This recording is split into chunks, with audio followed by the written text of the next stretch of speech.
leaving with a legacy before you go.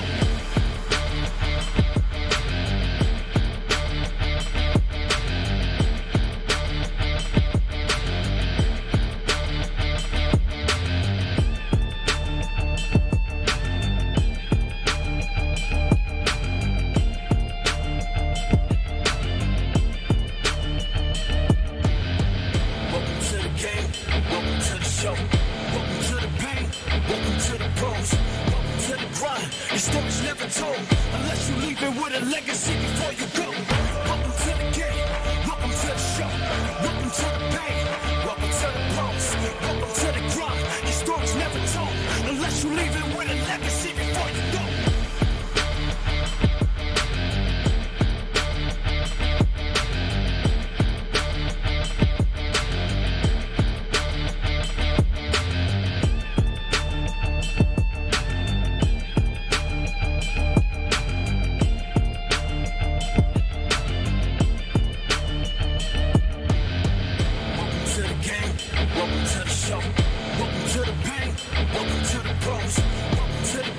Your story's never told unless you leave it with a legacy before you go.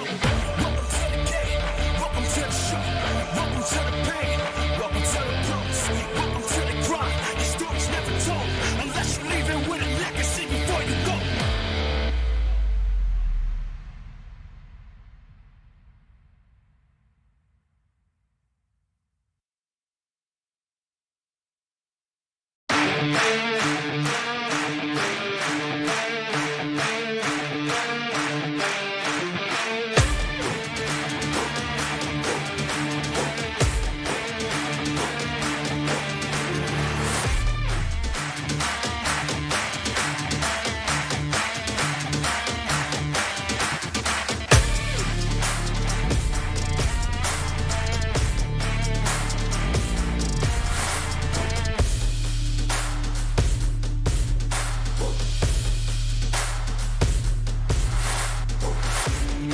Game now, me and you, we ain't the same now.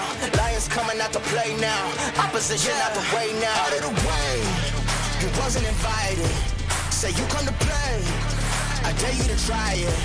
You don't wanna try me, don't step up to my team. Yeah, out of the way, yeah, yeah. Out of the way, yeah, yeah. Out of the way.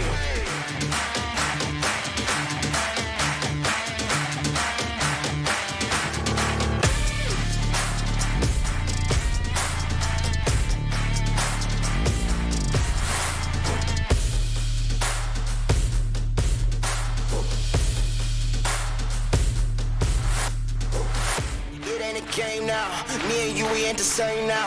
Lions coming out the way now. Out of the way, you wasn't invited. Say you come to play, I dare you to try it. You don't wanna try me, don't step up to my team. Yeah, out of the way, yeah, yeah. Out of the way, yeah, yeah. Out of the way.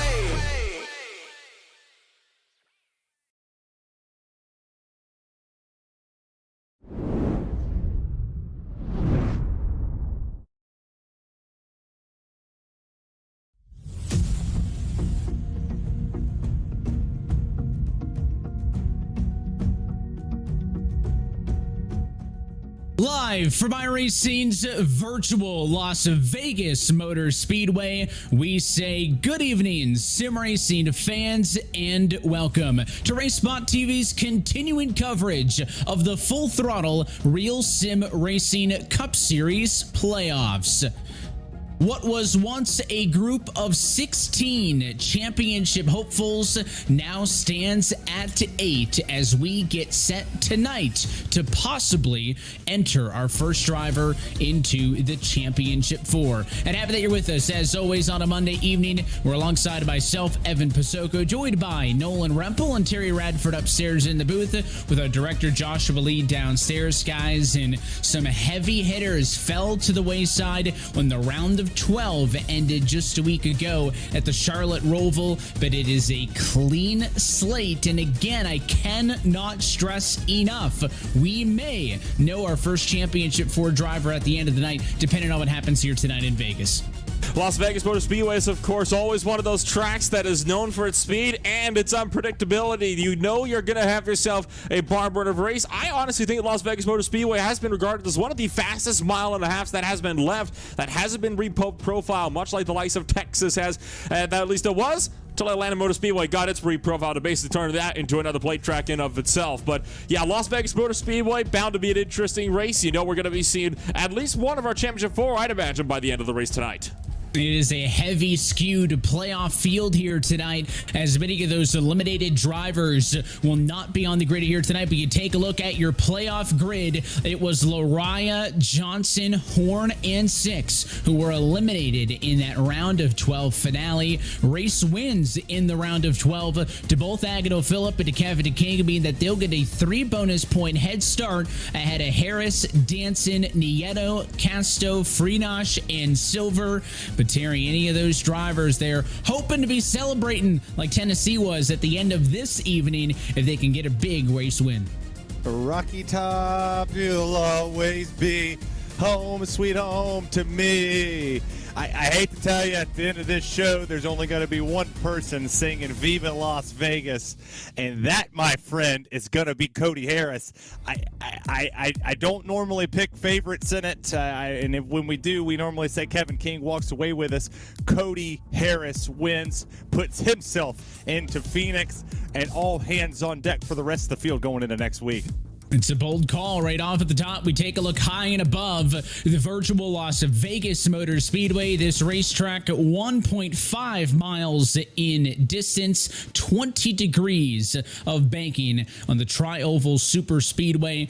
This racetrack opened back, the facility, I should say, opened way back in 1972 with the drag strip, but the Super Speedway opened in 1996 and then was reprofiled to this higher banking only a couple of years thereafter. Of course, this is a calendar date on the NASCAR Cup Series that sees 2 races at the Las Vegas Motor Speedway, and same here in RSR. Terry thinks that it's going to be a good night for Harris. Connor Horn won the spring race here, so if he decides to compete, although not a championship driver, he could play spoiler. But I think we have to look at precedent, Dolan, on what we've seen out of the other intermediates, especially in these playoffs. Race wins on intermediate racetracks to both Matt Danson and Agnew Phillip. Kevin DeKing mentioned last week he thinks he can do a pretty good job here in Vegas, so those are a lot of names as well to keep an eye on.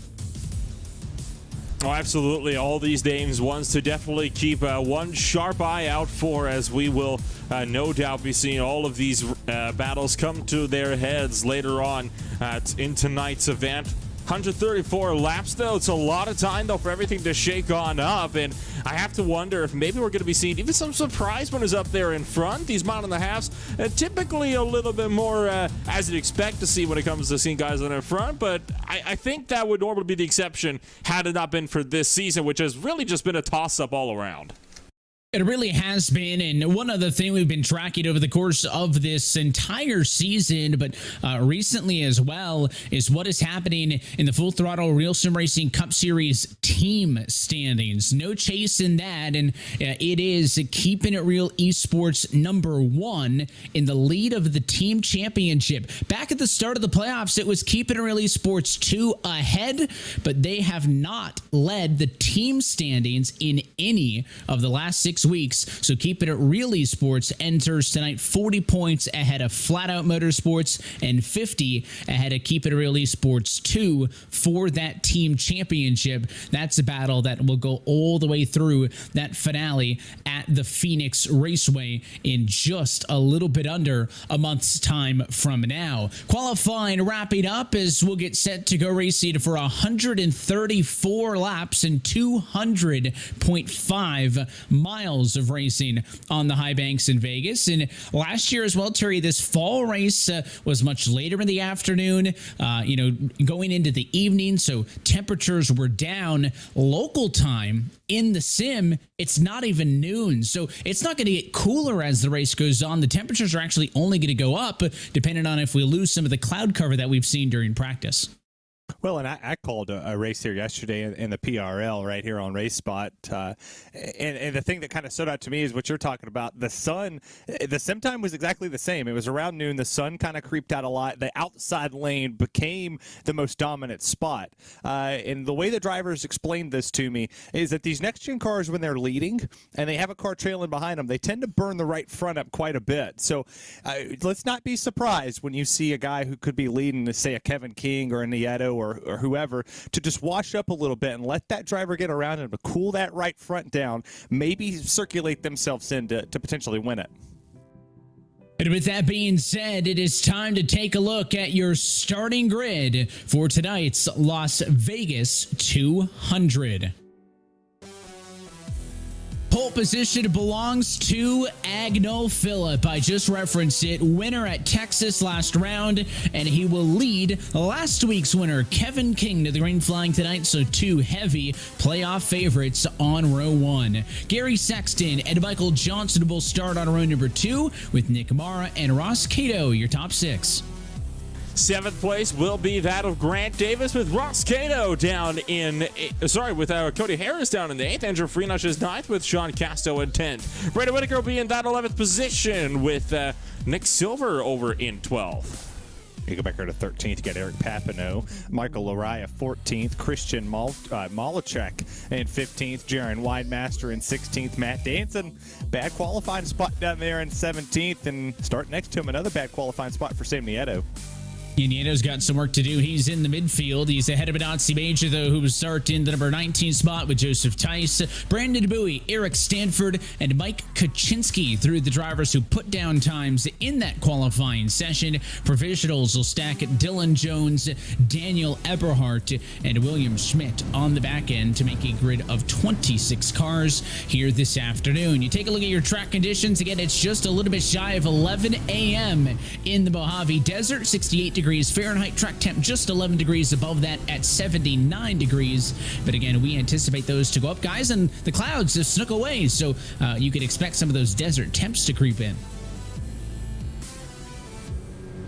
And those high temperatures go into play big time into how this race could pan out. But so far, relatively cool on the track surface, only 79 degrees Fahrenheit. It's the winds I'm concerned about. 10, make that now 13, 14 miles an hour and rising. Currently blowing off towards the northwest. Those are some serious headwinds for these drivers to contend with. It was Agno Phillip and Kevin King, the 2 race winners in the round of 12, and they will both start side by side on the front row with a ticket to the championship 4 in the balance. We're happy that you're with us for this Monday night action on RaceSpotTV. Pace car down and in as we say, let's go. Round of 8 racing in Las Vegas.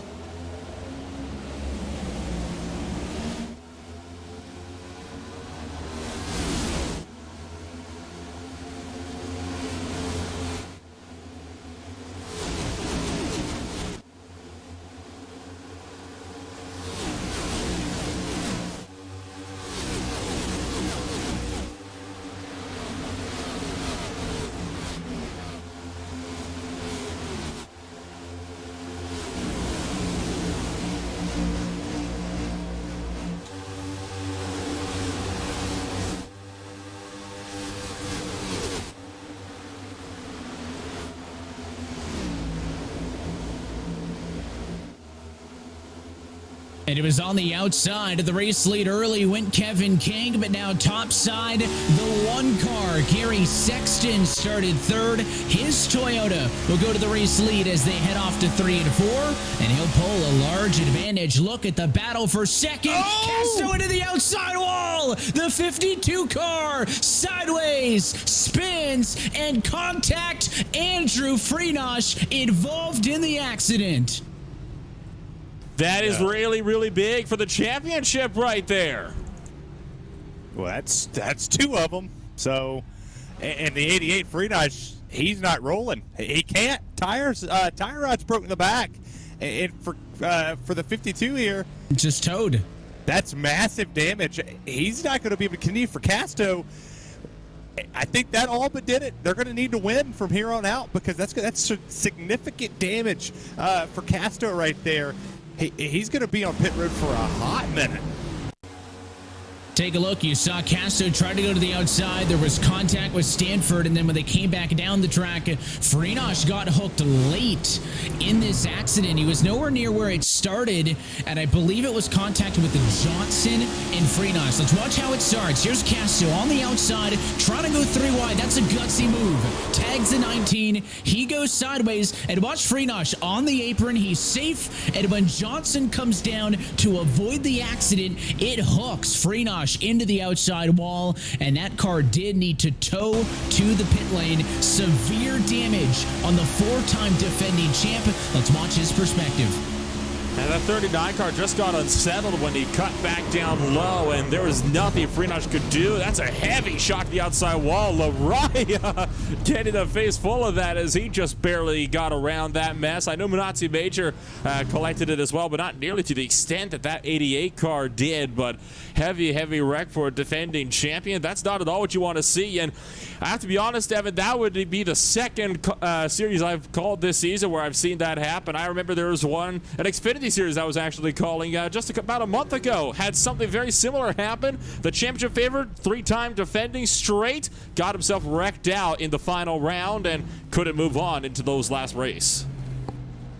It was no fault of Andrew Freenosh, but he is on pit road for extensive repairs. He's not going to be the only one down and in. Kevin King led a lap very early on in this race, but he has decided to come on and off of the pit lane. So there is service done to the number 31 car, and he will give up some significant track position. That's going to drop Kevin King down towards the cut line. You see the live standings on the right-hand side of your screen. Again, King making a pit stop there. It's worth noting a lot of cars came in, guys, and they all took just fuel. There was about 9 drivers to take fuel only, thinking that maybe this yellow could bridge them into making this race a one-stopper, but that means that your top 13 stay out. That's going to be big positions gained for the likes of Schmidt and Eberhardt. No playoff implications with those, but the real one I'm looking at, Terry, is you look at 7-9, right? Castro involved in the accident, Freenosh involved in the accident. They are hard to get to the round of 8.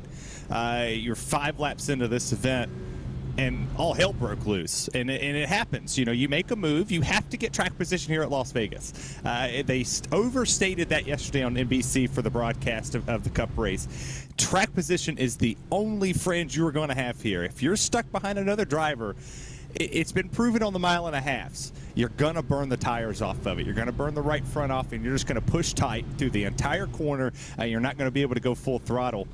Well, this is a must-win now. If you're Castro or Andrew Freenosh, you're looking at next week at Homestead, and you're looking at Martinsville.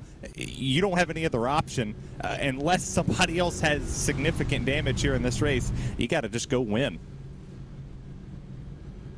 Lights already out on top of the base car. Shawnee Castro, worth noting, claiming responsibility for that accident, so he'll be starting at the tail end of the line for this restart.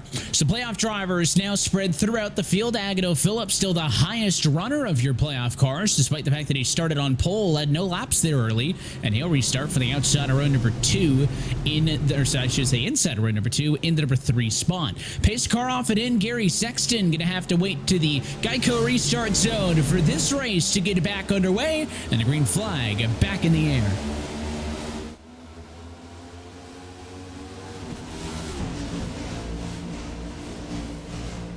In the Get Wet Sports Chevrolet down the back straightaway into 3. The top 4 have about a 3-car gap on everybody else as they go 3 wide deeper in the midfield. Look at this top 10. You got 3 drivers in the playoffs. The rest are non-playoff drivers. So while we are starting to thin the playoff drivers, you would imagine that we would expect to see Phillip, Harris, Silver, one of those drivers up there leading. But no, that's Gary Sexton. He's doing a great job as everybody starts to work their way single file. You see back here with Jaron Winemaster and Mara starting to fight here. This battle's not going to end because one's in the middle, and then you got all the way on the outside. There's the 44 Lariah trying to go wall riding. Saw a lot of this last afternoon over the week of the NASCAR Cup Series. Drivers using that very outside line to their advantage, and Lariah was way up on the fence down in 3 and 4, maybe middle of the road this time in 1 and 2, as they have to deal with a little bit of those bumps in that middle lane. But again, this is a older scan of the racing surface at Vegas, so those bumps are less developed on this version of the speedway than what the Cup drivers were dealing with over the weekend, even less so with a little bit of bumps action that you got down in turns 3 and 4. So not expecting it to be a huge issue as you see that 22 of Nicholas Mara in the flying V formation looking up to the side-by-side fight with Harris on the bottom and Whitaker to the outside. They're fighting for 7th, and it looks like the outside the place to be because Whitaker wins out for 7th, and Mara now going to make the pass up top for P8. Back down to the turns 3 and 4. Lariah up on the top shelf, but he had that lucky escape in the first caution flag of the night. Cuts down in front of Agno Phillip, and he'll be now smooth sailing as he'll try to run away with that 4th position and maybe try to mount an assault on Grant Davis just up the road. Braden Whitaker to the outside, meanwhile, along with Jaron Wymaster. Wymaster just picked up 10th place for Cody Harris, bringing his way out of the top 10 for the first time today. And hold this side-by-side battle, you can already tell, starting to allow a massive gap to pull out from the cars in front. Yeah, let's talk strategy for a second, because those drivers who came down on pit road on lap 4 for that, Mike Kuczynski, Kevin King, Sean Casto, Danson, all those drivers that came in, while, you know, that makes sense and it seems fun, they're hoping for a long green flag run. They're hoping that we don't get a caution at the time that all these drivers are going to come down pit lane. They can go about 55 to 60 laps here. So that seems all willy-nilly, but it has to stay green in order for this to work. They'll have the advantage of those 5 laps that let them go a little bit over just in case something does happen. But bold move early in the race.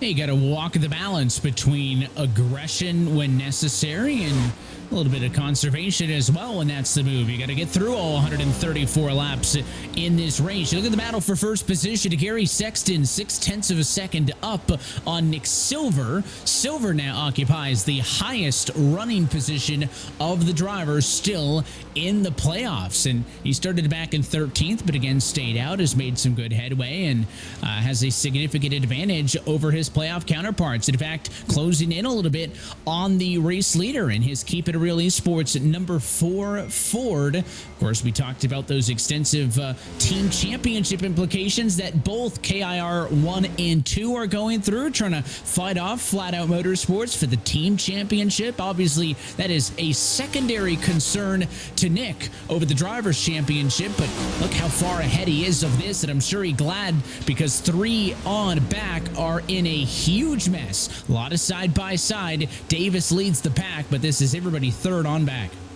I think what this pack really does is just show the extent that dirty air can play when you're side-by-side with people. These guys in the lead have broken down a 3.5 and almost a 4-second lead respectively now. That is absolutely massive in just a very short span of time, and it is only because all these guys are racing double file, constantly trying to make these passes, while Sexton and Silver, they have been running single file. They haven't been making those passes. I guarantee you, if these guys were to get themselves single filed up and in a line and start working together, and the top were to start battling, that gap would shrink really, really quickly. But this is just insane here, what we're seeing from these guys down on the racetrack, as none of them seem to be wanting to work together to lead this race. Well, I got to be real with you for a second. No disrespect to Grant Davis here, but speed-wise, he's been in front of that side-by-side action that's been going on here on this racetrack. And Gary Sexton and Nick Silver are still running in the 30s. They're running 30.9s respectively. Well, you go all the way back, almost over a half a second is the lap time that Grant Davis put down of a 31.1 or a 31.5. Braden Whitaker, 31.5. Everybody below that's been running 31.0s or 31.5s, while the other drivers are 3/10, 4/10, half a second faster than them. That's side by side, making sense, but Braden Whitaker makes the pass for 3rd, and you continue to see the battle back here with that 0-4 trying to make that outside stick. And I think there's a bit of discussion as well on the drivers in that secondary pack. I think they're trying to run a little bit slower to save fuel. Remember, that's the group of cars who pitted on that yellow. Kaczynski, Casto, King, and more did decide to come in and top off on a fuel. They are also the cars that are about 6 seconds off the race lead and running slower. Now, there was a bit of a radio message from Sam Nieto, who's back there in this pack, because he seems like he can't figure out what they want to do around him. He feels like sometimes they're racing, sometimes they're saving. He wants to know what the plan is, but I think definitely you have that lead group of cars, mainly 1-2, who have checked way out from everybody else, who know they're not going to be able to go on fuel for the one stopper, right? They didn't pit on that yellow. And then those cars further back who did, not running 100% right now, more concerned about that fuel number, as we see the number 24 machine, Grant Davis, trying to hold off a charging Christian Malcherik, who's up 10 spots. One of the biggest movers, now make it 11 as he makes that pass on the outside of turn 2. That breaks him out. Cherokee now up into the top 5 of this race after he started back in 16th place. Already Christian Malcherik is up 11 positions from where he started this race today. That is a good charge then from the Elwood Designs number 17 car as he continues to work his way through. And here are your top 2, Gary Sexton and Nick Silver. Have been trying to close that gap in a little bit to each other. I know Nick Silver has been steadily reeling him in just a little bit over these last several laps. And in fact, when you take a look at some of the lap times history among them, it was a couple hundredths gained for Nick Silver the last lap. It was another 100th a few laps ago, 600th before that. And this time around, about 17 thousandths advantage to Gary Sexton. So it's a very much a fluctuating gap at the moment. It seems like even up here, these guys aren't sure if they want to save a race. I go back to your point with Sam Nieto. You know, he wants to know, you saving or are you effing racing? Which one are you doing? Because you're 8.5 seconds back. You know, you're all the way back in 18th. You're in dirty air. You have, what are you gaining? You came down, you pitted, you took fuel, you all did. So why not maybe try to keep this close? Why are y'all letting them get 4, 5, 6 seconds, 8 seconds, 9 seconds ahead of you here? You know, it makes no sense. You see Nick Silver right there. He gets loose on the outside. I'm not saying go push as hard as Nick Silver is to go take this lead from Gary Sexton. But dang, you know, you can make moves. You can make moves without tearing the tires up and still allow yourself to do it.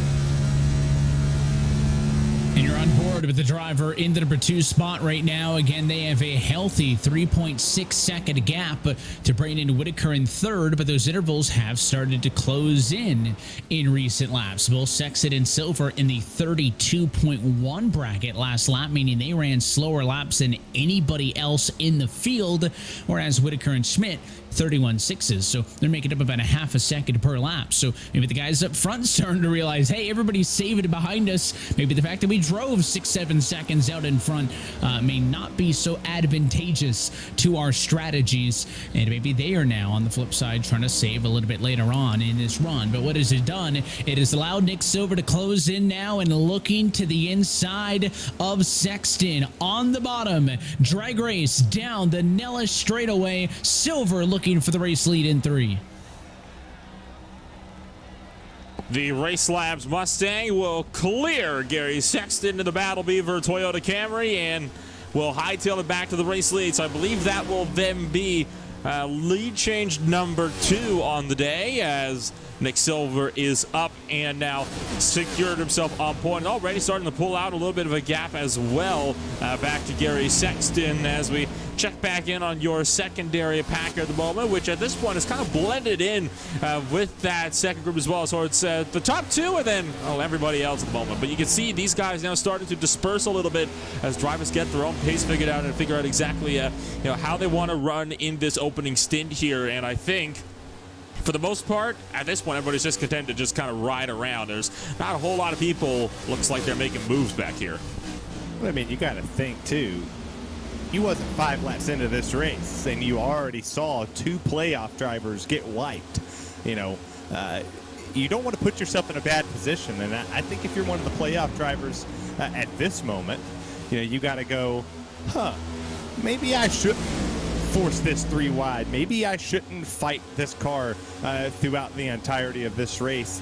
If anybody, did NIS this week or went out and did a fixed or a open, they understand that this car on this track does not like dirty air.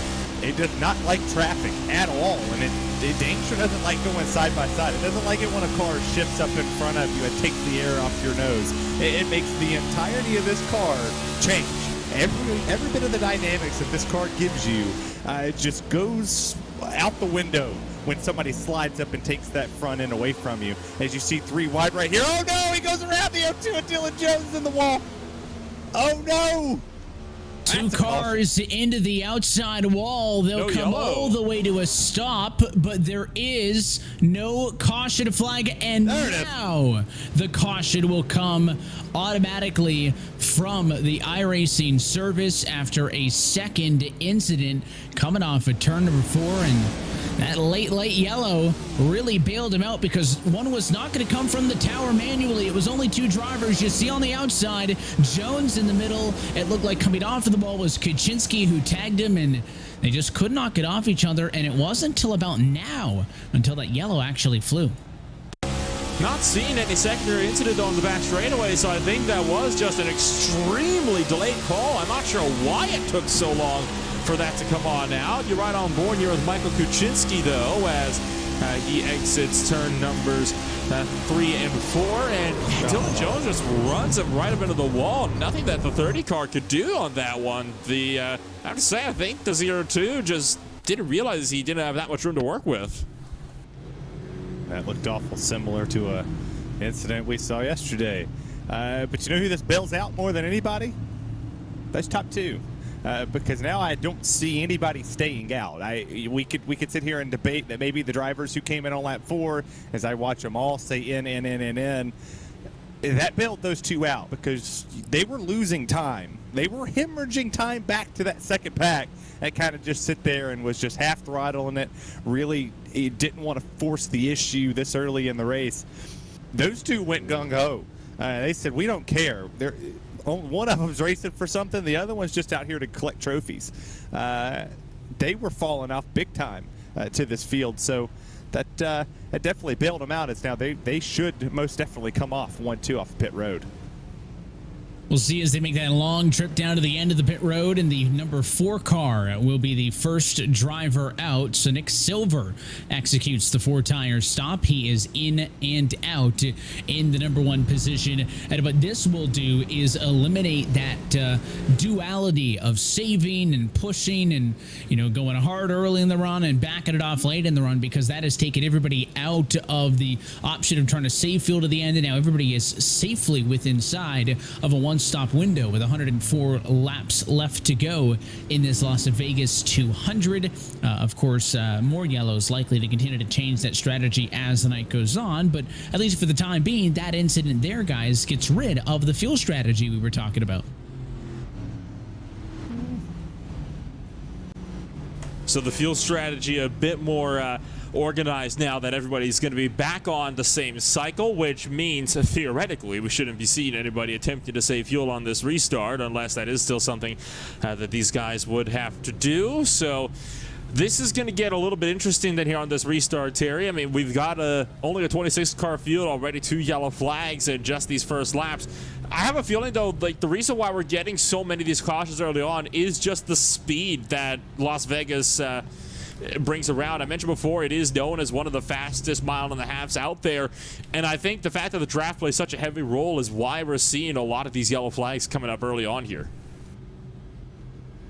I'm going to be honest for a second. That's half the battle. Like, you're right, the draft and the speeds is half of it. The other half of it's over-aggression early in a race.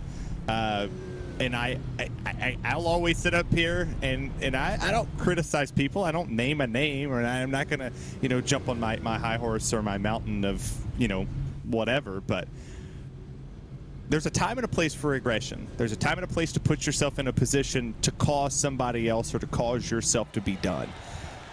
Lap 4 was not the time to jump to the outside when you're racing for something bigger. Lap 29, lap 30 was not a time to shoot it 3 wide when your tires are worn, you know, it's hot, it's slick in the center groove, the air gets moved easily on these cars, and that happens. So yes, I do think speeds play into a factor, the draft plays into the factor, the air around it does it, but there's a time and a place to do it. Lap 130, sure. Lap 30, no. It all comes at cause and effect. I mean, you continuously see here, and now we're watching, that's Castro, he just came off the pit road. He's multiple laps down. Because of a bad 3-wide move that went horribly wrong for him and Andrew Freenosh. So it's going to come down to who's the least aggressive, and that's who's going to advance to the round of 4. Which is funny because at the start of these playoffs, we talked a lot about how, you know, in the round of 16, you didn't need to be that aggressive, right? You could top 15, even top 20 your way into the next round. And then when we got to the round of 12, all right, things tightened up a little bit. And you would think now in this round of 8, you're going to need to be very perfect in this race, maybe.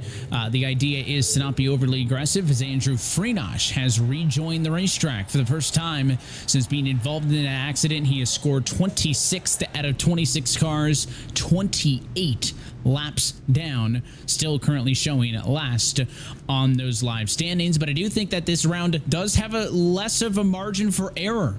I don't know if you can get away with a bad night like we're seeing so far at Casto and Freenosh. Pace car going to be off it in this time. Nobody claiming responsibility for that last incident, so that one will go down to a post-race review as we look to take the green flag from Barney the Flag Man. 102 laps still to go in Vegas.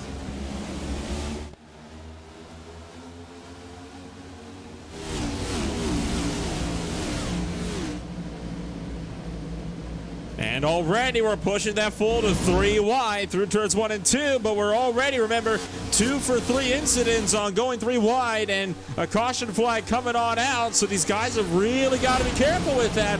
Cato blazes up the middle and then takes the outside away from Braden Whittinger. Looks like he's going to try to secure 5th place from 8th at the end of this restart lap. Yeah, the 3 wide there on cold tires, that works, you know, sometimes, and it worked that time, thankfully for Kevin King and Christian Maltrack and Lariah and Winemaster, all those drivers that was back there behind that incident. I'm curious right here. Nieto asked before, are we saving or are we racing? Well, now you're back a second and a half from in 14th. Are you racing or are you saving? That's the question I'm going to ask him, because you have to make these passes now. Make it while the tires are still good. Go to that outside, make something work. Make a move when it needs to be made. If you have a better car than the ones in front of you, you can't sit back there and just ride and burn them up. You need to go.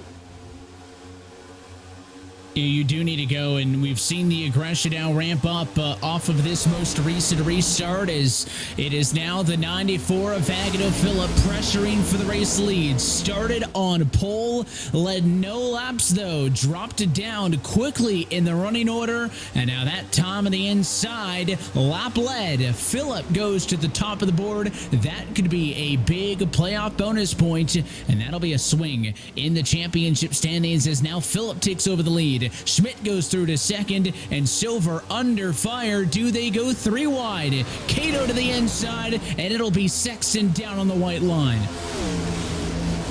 Not nearly as many drivers breaking away this time. A lot of people staying nice and close together. I think that is the fact that we're all now back on the same cycle, and these guys aren't going 3 wide quite as often anymore. Everybody's wanting to make moves on each other. So nobody's getting single filed out, but nobody's working together either, so you know that means we're going to be staying nice and tight here in this field for the next little while, just the way we want to see. We want to see some close racing here at Las Vegas Motor Speedway, and so far this field of now back to 26 cars strong is delivering.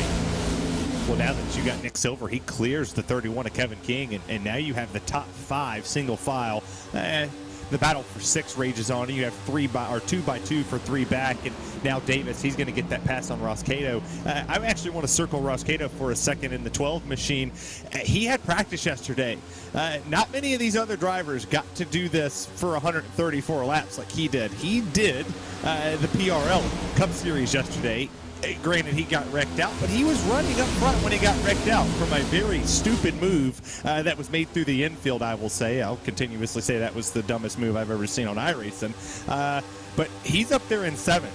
I think if we're circling a non-playoff driver to win this race, Ross Cato in that 12 would be my pick. He knows the strategy. He knows what the tires are going to do throughout the run. And I think he knows not to trust a driver that's in the grass trying to merge back onto a racetrack.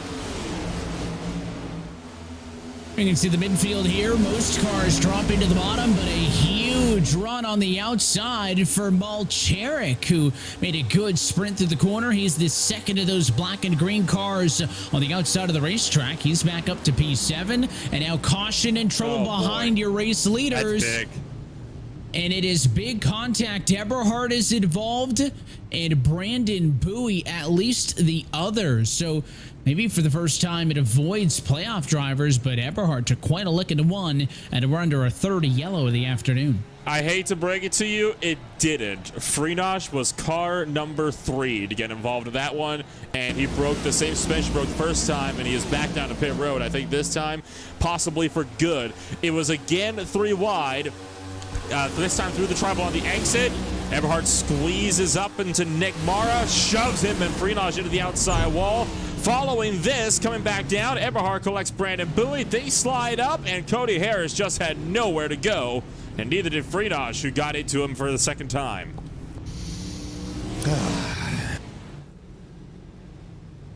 That stinks. That's all I got.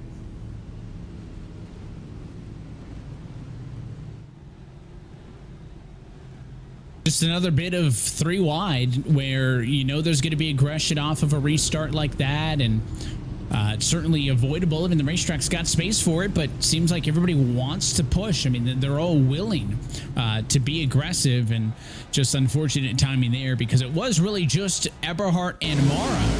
But then once they made contact, Freenach became the 3rd car on the outside, and if Freenach doesn't end up there, this incident doesn't happen. And I think that's what kind of rewinds back to all of that is just bad timing. And you can see on pit road, Daniel Eberhard with significant damage. Obviously, Freenach has returned to pit road. So a couple of drivers getting involved in this one. And Freenach's night goes from bad to worse.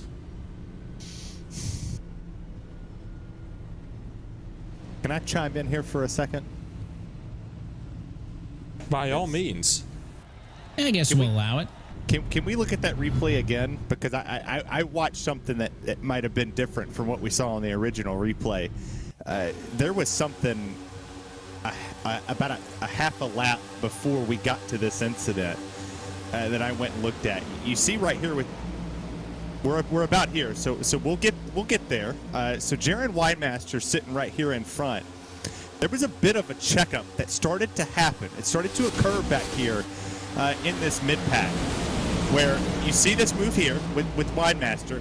He gets loose right here. So that takes it 3 wide. When he lost his momentum, and then you see the 22 right here, he kind of shoves Daniel Eberhard down. And then as they go through the tri-oval, I don't think he's retaliating, but at some point in time, you have to give room there if you're the 22. Now, I think he gave him plenty of room, but in like a quarter of the lap before that, there was nothing given. You know he's coming. You watched him catch the run on Weidmaster there with that bobble that happened. There's a little bit more, I wouldn't say respect, but there's a little bit more give and take there. On lap 41, I go back to that point before, you have to know when to give and when to take, and that wasn't a time that you take. Worth noting as well, Daniel Eberhard has claimed responsibility for the incident. His car's still on pit road. Dylan Jones has also been down to the pit road this time through for some damage repairs. Some drivers towards the rear coming down to top off, get some fresh tires, get some fuel. Cody Harris, Sean Casto, Mike Kaczynski, Brandon Bowie, all lead lap cars down pit road this time. Kaczynski bringing it down pit road for a second consecutive time. He's trying to get some damage repaired on that Extreme Performance Motorsports Esports Chevrolet Camaro. So it is one of those nights, it appears, where drivers are kind of getting beat up here and there, and it's a intermediate race that has a long way to go. Still 90 laps left in this race, and we have more playoff drivers running in the bottom 11 spots than in the top 11. So it has been a rough night for those championship 8 drivers hanging on, and we'll see what happens to the end. Again, you have to think at some point this race can go green. I mean, we saw it spread out. That was mainly when we had those varying tire and fuel strategies, but you know, this isn't a Bristol or a Martinsville where I anticipate yellows to continue all night. You'll see how it plays out, but Agano Phillip enjoying the chance to lead some laps under the yellow. He'll select the outside for the upcoming restart as the lights go out on the pace car.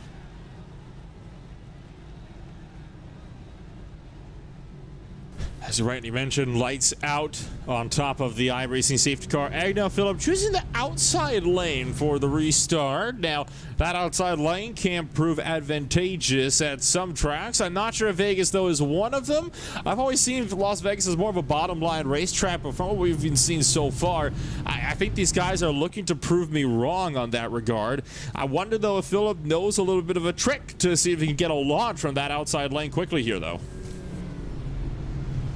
I'm honestly not surprised he took the outside lane, because William Schmidt, kind of a teammate work. You know, they did it at Dega. I think Schmidt's going to let him in on the bottom, and then it's going to let them two just drive away. And William Schmidt up 24 positions. That's right there, the unsung hero. Maybe William Schmidt could be the playoff spoiler tonight. How cool would that be? Going to be 89 laps left to go of 134 this time by as we put the third caution flag of the afternoon behind us. Phillip on the outside, going to be the control car as we head to the restart zone. Schmidt hangs back, and it is a great jump for the 94 car. Phillip is gone to 1. Fight's going to be behind him for second.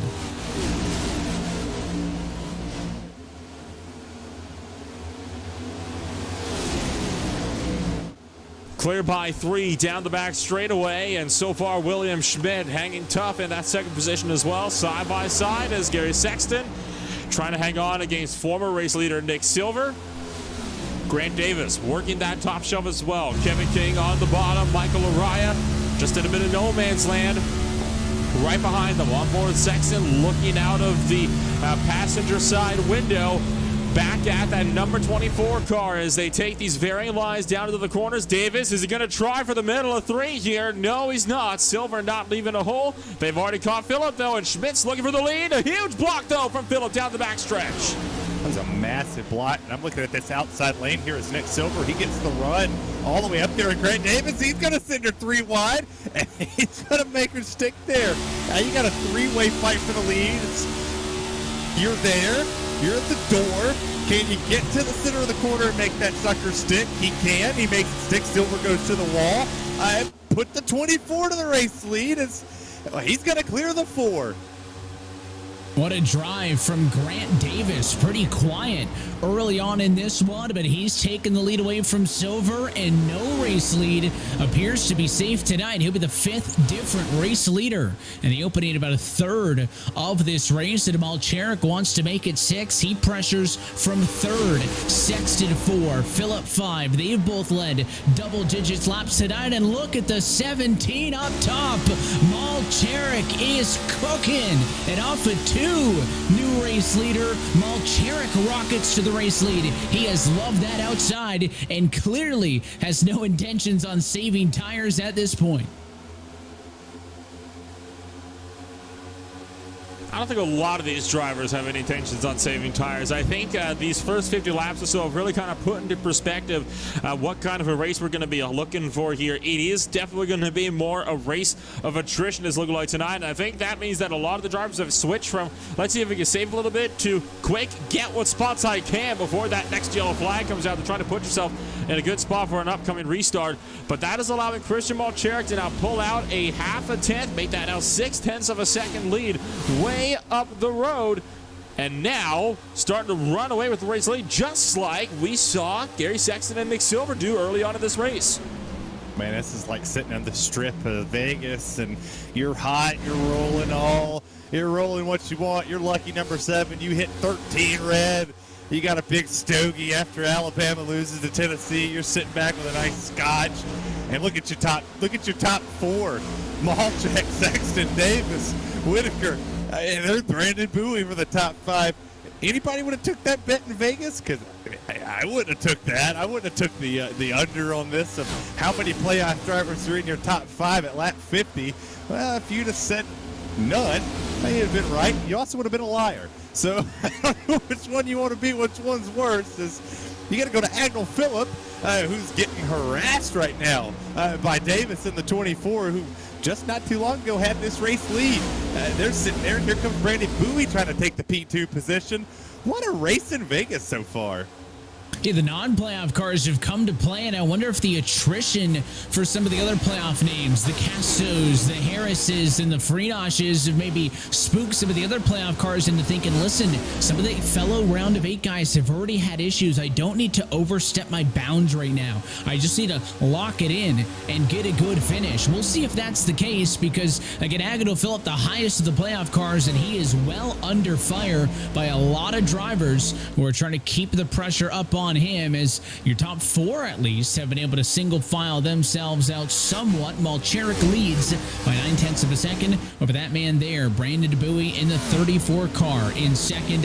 He is up 20 spots from the start of this race. Malcherik up the road up 15. It is the night of big movers as we start to close in on halfway and take a look at the battle for 6th on back, as it'll be another spot lost for Phillip, this time to the hands of Grant Davis.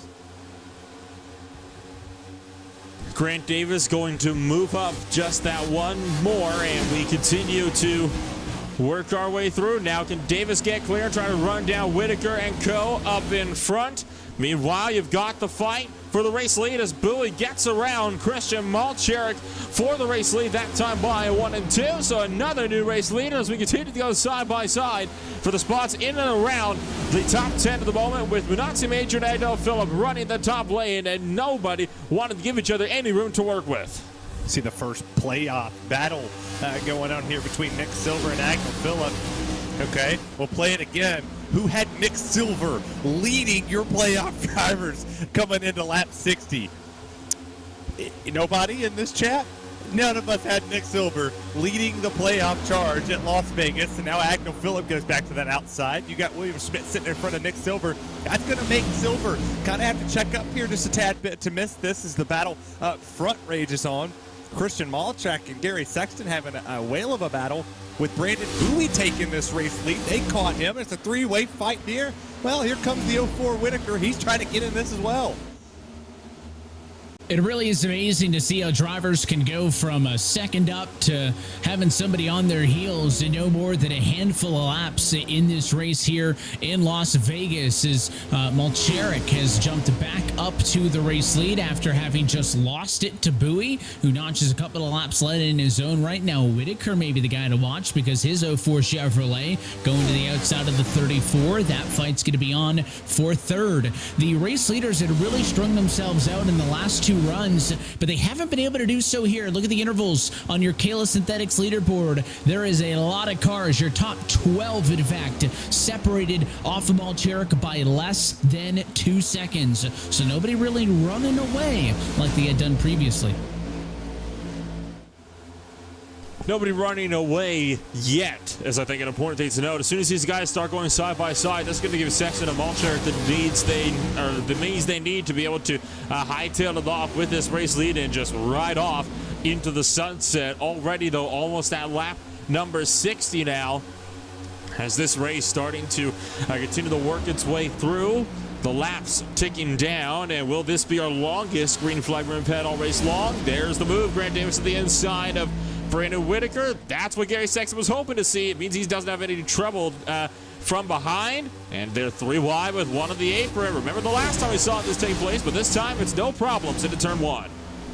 Drivers are going to leave this race, and they're going to sit down and listen to some old country because they're going to lose a lot of playoff points in this race if it sits the way it sits, and we continue to see the racing that we've had. But if you play it backwards, they might get their playoff points back. They might advance to the championship 4. They might even get a pickup truck for the first time in their life. You never know. As you look here at our live playoff points, Matt Danson is out. He's had no issues so far, but he is 17th. Right now, out of our running non-damaged drivers, Cody Harris and obviously Castro's had some issues on the track along with Andrew Freenog, but the lowest driver so far in this race that's going full song is Matt Danson. But nobody write him off yet while he's sitting in traffic. That man always finds a way and finds a will to get to that top 10, and he will make you know it too.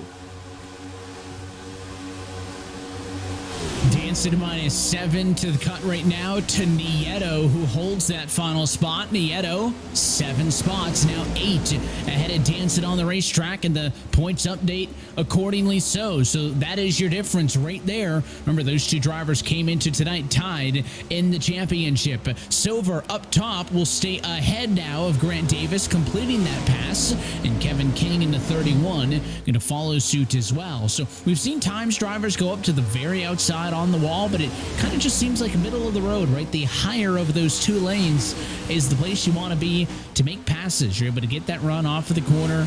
It has been really advantageous to everybody up top tonight, and as I say that, fighting for second, it is Schmidt using the bottom of the racetrack to try to get underneath the 17-mile Cherokee, and looks like he may do so. So there's no maybe guarantee. Top side the place to be, bottom side the place to be. It's just a racy track out there right now, and it's giving these drivers plenty of options to try different things.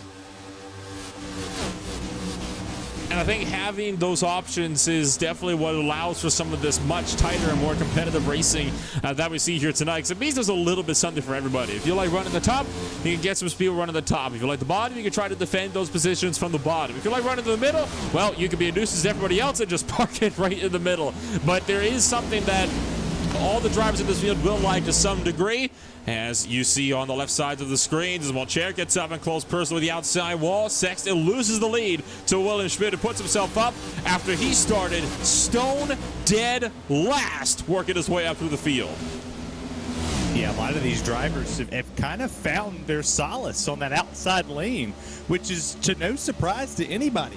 That if nobody's out there, take it. If everybody wants to pinch themselves on the bottom, go to the outside, make hay up there, do what you got to do. But then remember that the payoff is good in the early part, but there's a whole lot of negatives that come with it. You're going to burn that tire up tremendously, and then you're really going to pay for it. You're going to start falling through this field, in which I looked over at the leaderboard, the Kayla Synthetics leaderboard, mind you. There's a sneaky guy crawling up to P3 right here. Continuing to crawl back up and into the conversation is been in the mix for a lot of this one tonight. For all the big movers you've had, Silver's been up there a lot, King's been up there a lot, but Kevin King hasn't been able to establish control over this race. Doesn't need it though right now. You look at the live standings, he's up top, but he would love to be able to punch that ticket to Phoenix right here and right now, as he will pull up ahead of the 4 of Silver, and with that pass, this time by 67 laps down and 67 laps to go. So let's take a look at your Kaylist Synthetics midway race break, as we are halfway home in the Las Vegas 200, with William Schmidt having led his third and now 4th lap of the afternoon. He's trying to settle into things up front. He's 0.3 of a second ahead of Kevin King, who is closing. Nick Silver, also a playoff car, sits in 3rd at the moment. They're ahead of Grant Davis in the number 4 spot. 5th belongs to Sam Nieto. He's the highest running driver without a lap led so far tonight. At Agano, Phillip, your pole sitter, down in P6. Michael Arias back in the number 7 spot. Gary Sexton has led a race high 26 laps. He's 8th, now 9th, as Winemaster gets ahead of him, and Matt Danson rounds out your top 10. In 11th place, you're going to be having the likes of Joseph Tice running up there, still having a solid run for himself all day long. Braden Whitaker sitting in a solid 12th position so far, with Ross Cato down in 13th. Monoxy Majors battling it out with Michael Johnson for 14th at the moment, with Eric Stanford watching from behind in 16th place. Sean Castle him at 17th, with Cody Harris trying to work his way up. Brandon Bowie, Eric Papineau round out the top 20. Got Christian Malchek back here in 21st, Mike Kaczynski in 22nd, and then we get to the used car lot portion that we got. Dylan Jones, Daniel Eberhardt, Nicholas Mara, and Andrew Freenog. all the way back there. 13, 9 laps down as race lead changed hands. Kevin King going to go back to the top of the board. That was the look top to bottom at your Kalis Synthetics midway race break. Kalis Synthetics is an independent dealer of AMSOIL lubricants serving the United States and Canada, providing custom engine lubrication solutions to all types of customers, from private individuals to race teams, hauling fleets, and everything in between. They have the products and expertise to help you save time and money. Dealer number 300-71815.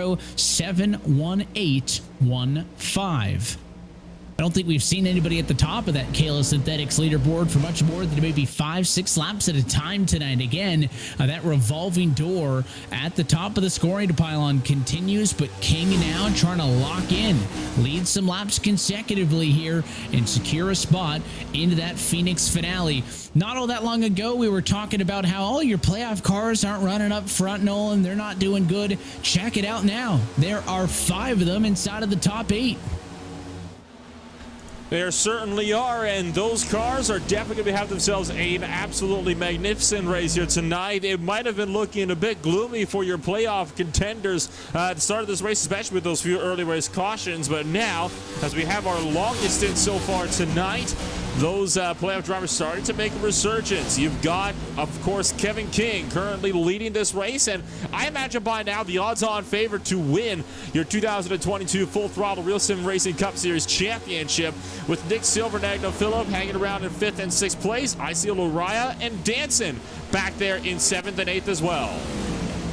Well, they've been swapping this lead like the game between Tennessee and Alabama. I don't know who wants to take it, who wants to win this race the most, but I do like what you just said, Nolan. The odds-on favorite to win. You know, he's done with Road to Pro. He's got time to focus on RSR. He's got time to win this championship before Contender starts.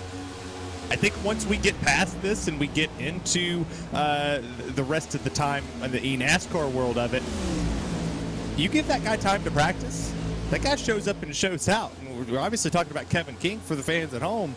If anybody has him not on their list of people that could potentially go into Contender and set himself up for a Coke Series bid, you're crazy. That guy is super talented and super fast, whatever he drives. And I think a lot of people have him down on that list. But William Schmidt right here in this race doing a great job, up 24. Sam Nieto's up 15, up 11 for Danson. Joseph Tice is up 13. Who says you can't pass in Vegas? And of course, you're seeing King at 5,000 because if he wins the race, automatically gets that bid and the reset. That's why he's so far ahead of everybody else on those live standings. But you're right, because we've got so many cars really that battle from 4th through 7th, right? Nieto, Phillip, Silver, Danson. There they are. Phillip, Nieto, Silver, Danson in the standings. Danson at the tail end of it only by 2 points as they run right now. But Kevin King leads in almost all the major stat categories. He has 6 race wins. That's the most out of anybody in the series. He has 14 top 5s. That is the most in the series, and 17 top 10s, second only to the 18 top 10s that Cody Harris has had. And again, top 10s are important. Top 5s are even more important to get you to this point. But when you start talking about round of 8 and you start talking about championship 4, you need the X factor. And those 6 wins is the X factor that Kevin King has. And I think that's going to be his strength here to no doubt be one of the drivers competing, if not winning, that championship in a little bit. As William Schmidt scrubbed off a lot of speed that time off of turn number 4 as Seatbelt knocked the fence down off of 4, and that'll grow King's advantage a little bit there. The gap is now 6/10 up, as you see what Matt Danson's dealing with here in a big battle with a lot of playoff cars all around him. Yeah, Danson currently in a bit of a scrap with Joseph Tice, and as you mentioned, Agno Phillip, championship contender up the road. I honestly think it's admirable how far Phillip has come and how he's still in the fight for this championship, considering how abysmal the start to his season has been. I mean, when I'm going to be honest, after the first month and a half or so, after it was just bad luck race after bad luck race, I was starting to tout Phillip as being out of the fight for a championship despite him having the pace, but he's really made a resurgence in recent months, and now once again finds himself with a chance to try to race his way over into the Final Four. Now, though, he's got Matt Danson, a driver who has also won races on the oval so far this season, trying to look for the inside. No room, though, at 3 and 4. How about a bump draft down the front straightaway? Yeah, how about a bump draft for the guy that had the biggest heartbreak last week at the Charlotte Roval? Me and Evan sit here and called that race and thought for certain that was your winner. You know, we had about 15 laps to go. He was like, Matt Danson's gone. You know, Kevin King would have an opportunity to get there, but there's no way Matt Danson's losing this race. And then boom, wall, heartbreak. You know, he resets with no extra points coming into this round. But here he is at Vegas. Granted, we got 54 laps to go, but he's contending. Really hadn't had to talk about him all race. But then you look at Agnell Phillips' side of the house, and you go, Agnell Phillips set on the pole. He's led a couple laps, fell back a little bit. Now he finds himself gaining momentum, gaining traction. Won the race at Texas. Won it pretty convincingly, too, at the end. Can the same strategy work to where maybe the undercut could become a thing and pit stops maybe in the next 10, 15, 20 laps? Good setup. A very dramatic finish here in Las Vegas. 52 laps since the majority of these cars were last on a pit road, 52 to go, so it's going to be right there at the middle point if they want to split this gap in half, although the amount of yellows, right, 3 in the first 41 laps of the race, none in the last 41, may caution some drivers away from doing so. You can see that stint number now on your Kayla Synthetics leaderboard. A couple of outliers there. Bowie's only been out for 38, Harris for 40, but again, a majority of your field in the 50 range. Nobody going to be able to stretch it to the end of the race, except for those, of course, who are going to pit on this cycle, which should include everybody. You also noticed a small change a few laps ago on those live standings. Andrew Freenosh picked up 2. That's because by staying out and running 39 laps down, guys, he has now overtaken both Nicholas Mara and Daniel Eberhard in the running order and does have enough laps left in this race to overtake Dylan Jones. So that'll be a 3-point swing in favor of Freenosh that he would not have gotten if he had retired in this race. Is that going to bring him back into the conversation? No. But he'll be sub 20 points out. That's a lot. But with 2 races left, can Freenosh make that up? Absolutely. Just remember, if it comes down to a 3-point margin, just remember what he's doing here right now. Driving around with a broken and beaten up race car, nearly 40 laps down to get 3 points. Could that be a difference maker in a couple of weeks' time? But as we cross that threshold halfway through this run to the end of the race, nobody really flocking to pit road yet. Seems like they're going to want to go a little bit longer on the first half of this stint before they do decide to come in and get serviced.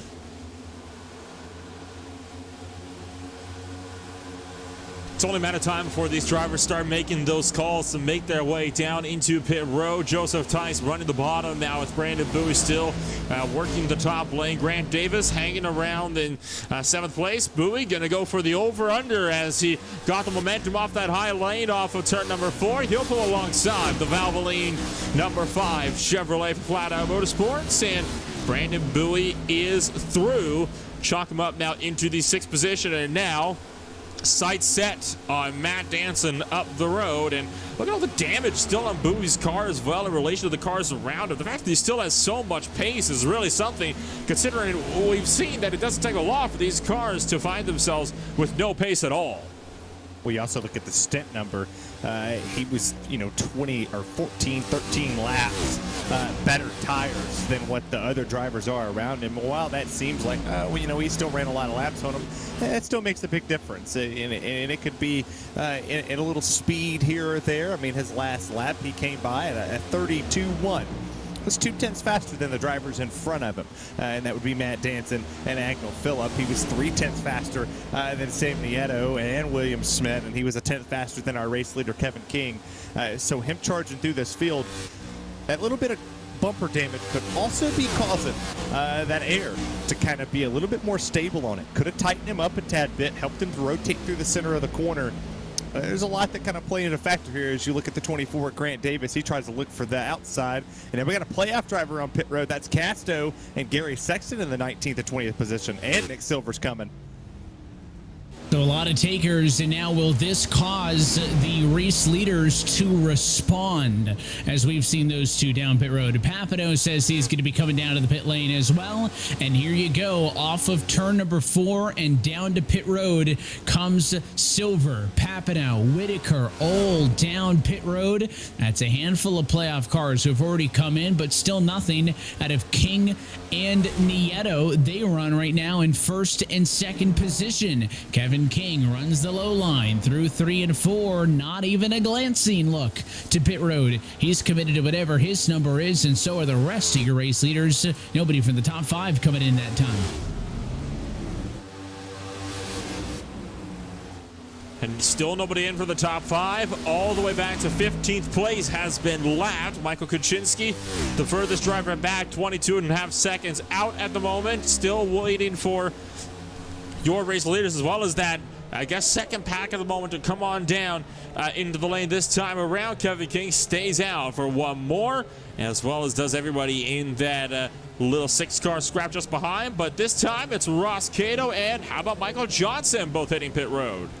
I'm going to be perfectly honest with you. If I'm your race leaders, stay out for as long as possible. I watched a driver yesterday in the Precision Racing League, stayed on that racetrack for a ton of time, and I questioned the strategy. I said, this is dumb. Why are you not pitting? Come down pit road, make something happen, stay on strategy. You're 2-3 seconds up. Who cares? Just do it. Well, prove me wrong. Slap me right in the face. Oh, dancing! Oh! Well, that was almost a good point. But guy stayed on the racetrack. He did what he had to do. And he went to the back when the caution come out. He drove through the field. Just take a look here what happened to Danson. Keep going, slideways he goes. Almost Kyle Bushed it off in turn 4. Saw a really similar thing yesterday afternoon in the South Point 400, but Danson recovers, does lose a bunch of spots. He'll trickle down to 7th in the running order. But again, all these cars up front not wanting to pit as you're taking a look at Agnell Phillip and Brandon Bowie doing a battle for 3rd and 4th on track, and Bowie on the inside is going to be able to slide his way through. Half the field has come in and pitted. Still looking for your top 11 to come down. I find it interesting that it's usually the front runners that tend to come in last. Usually it would be vice versa, or you would think it would be vice versa, but no, these guys, they like to have it be where they come in a bit later on down the line. Michael Kuczynski still losing a fair bit of speed. Are they trying to let some of these lead lap cars through, which I find interesting because you think he'd be the one working through them, seeing as he's already come and gone off of pit road here. But he tries, he will. He's going to stay out there as it is. Cody Harris side by side with Lariah now off of turn numbers 1 and 2 as we fire it back down the Nella straightaway off into turn numbers 3 and 4. Race leader King still staying out for yet one more trip around. Will Schmidt, the hard on the binders. He's going to be making a trip into pit road and just makes the commitment line.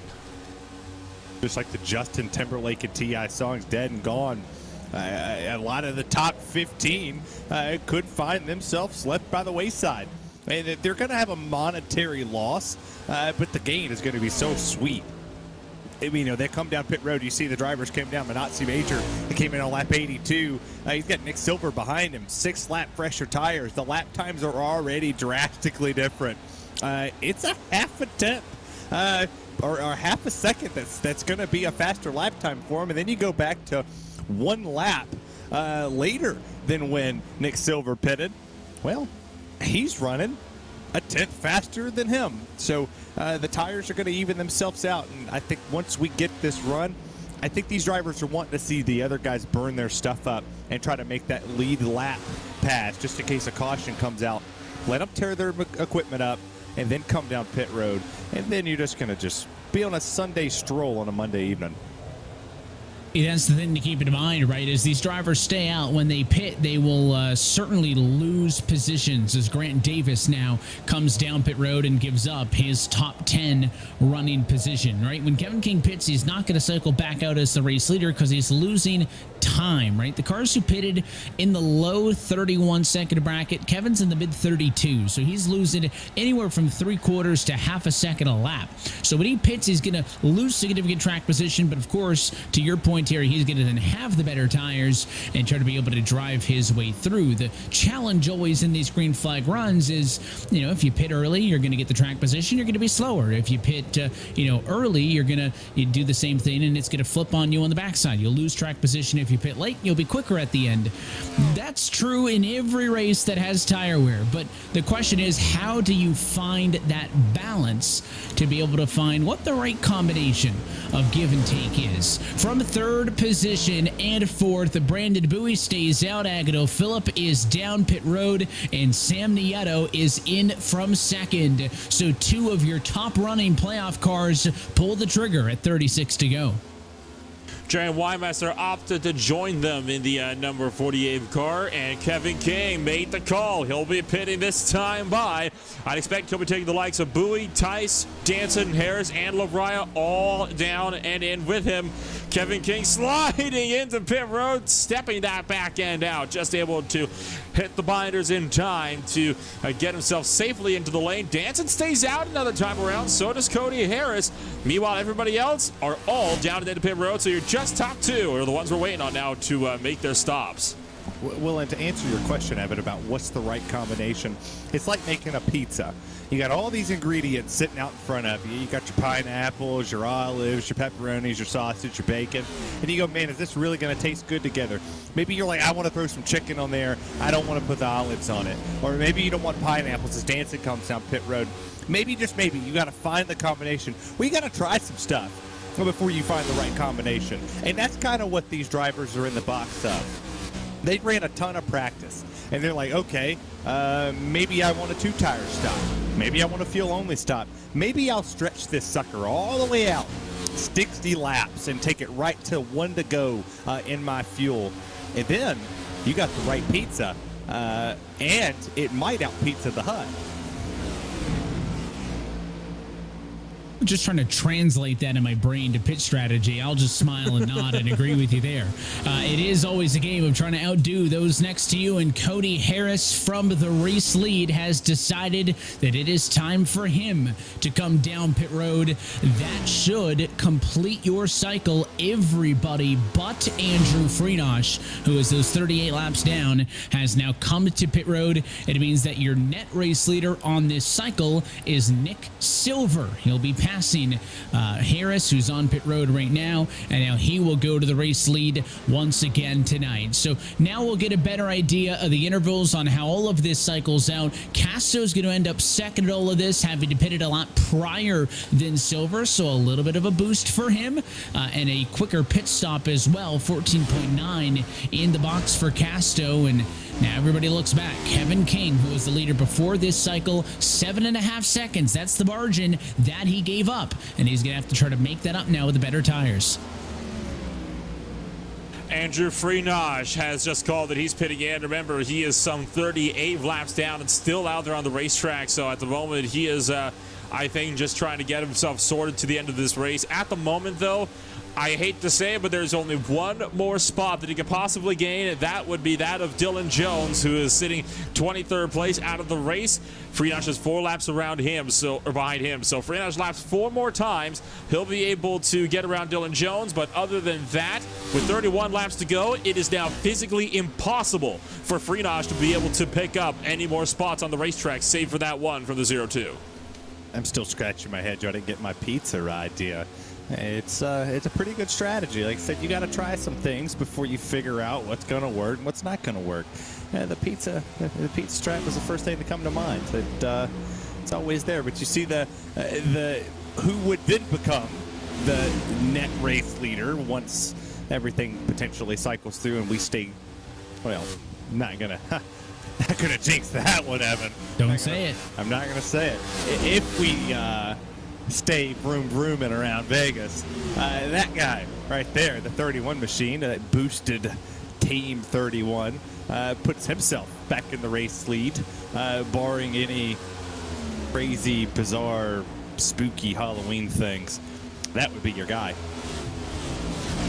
And just take a mental note of how those live standings look right now. Nieto, Danson, Harris all on the outside, because Danson and Harris were some of the latest cars to come down pit road.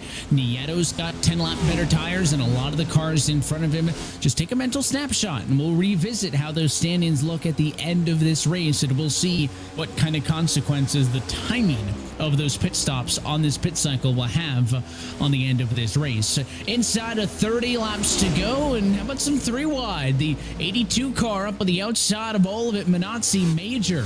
We'll see the number 19 car of Eric Stanford go blitzing by. Stanford races his way up into the number 7 spot. Minazzi, on the oldest of tires out of anybody, having pitted 24 laps ago, is going to see a lot more cars passing him over the course of this run. Again, got the track position early. You pay the price of being slower at the tail end of it all. But Silver's 3 seconds ahead of Casto for the race lead. That's not an insignificant margin as we watch that battle for second on back. And Kevin King making the moves, was 7.5 seconds back. Now he's less than 4 1/4.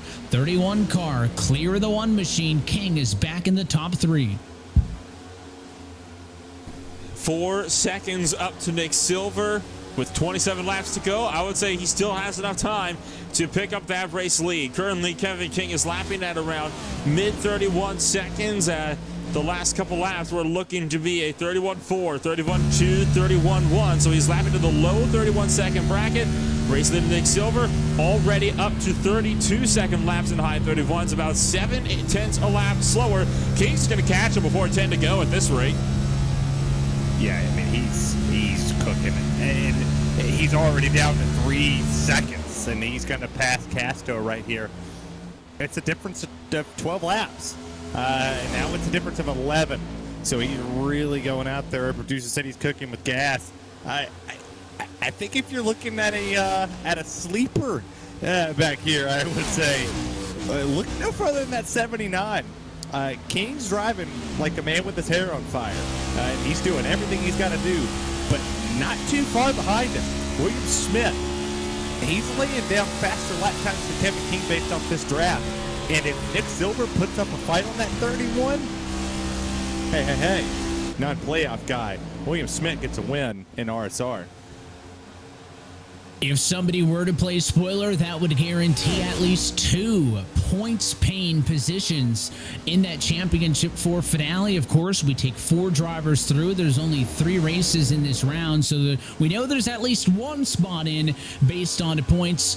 But for each spoiler, that number grows and grows. Silver up front, still doing everything he can to play defense. That is not King on the bumper. That is some lap traffic. Mike Kaczynski is a lap down right now and has slightly better tires than Nick Silver, so the 30 is going to be a bit cautious here on overtaking that 4 car. But Kevin King last lap a 31.510. Compare that to the 32.286 for Silver. He is much faster and is going to catch him next lap.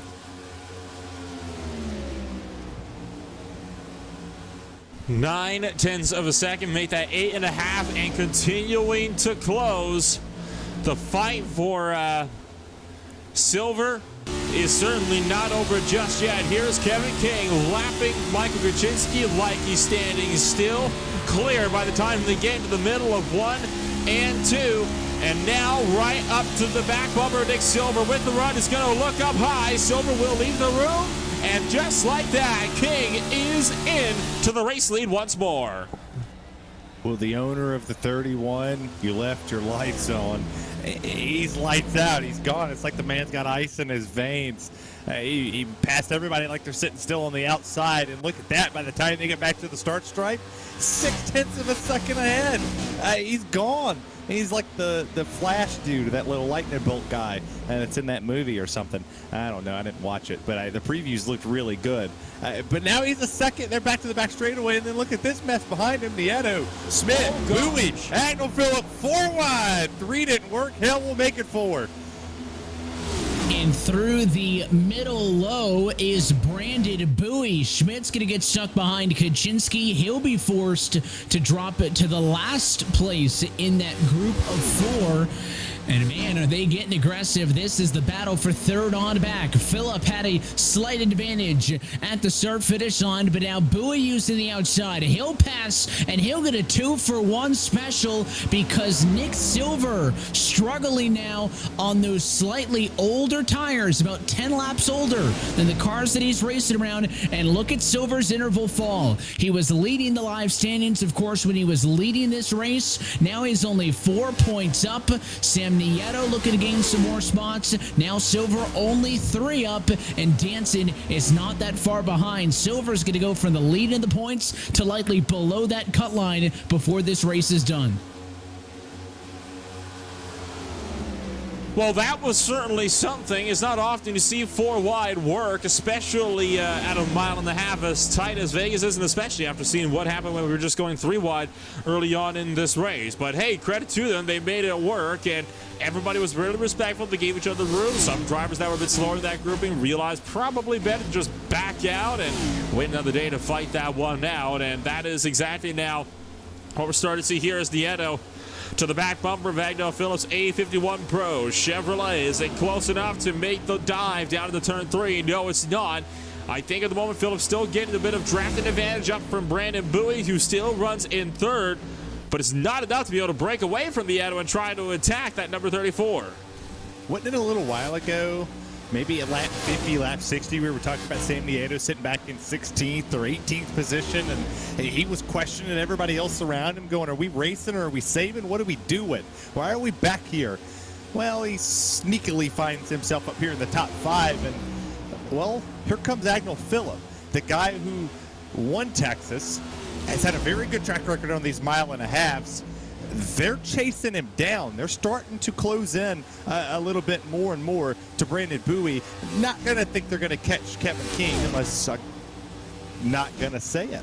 I almost slipped up and went. Not unless a little hanky-panky happens out here on the racetrack, but nothing is holding this up so far. It's continuously been single file. We've seen a couple 2x2, 3, 4 wide. Around here, they've held her pretty steady. But the aggression's starting to pick up. Can you guys feel that? It's kind of like they're losing their last dollar on the strip as Danson goes under the wire here for the 7th place position. Danson going to go on through. That's going to be a point gained for him and a point lost, obviously, for the 44 machine as he makes that move around. So Danson now going to pick up, and now it is a 1-point difference between he and Silver in the battle for the cut line, and they run nose to tail down the back straightaway. Danson underneath the 4 car. It's going to be the fight for 6th on track, but the fight for 4th in the round of 8 standings. And there's the flip. Danson climbs his way back in, and Silver has slipped out.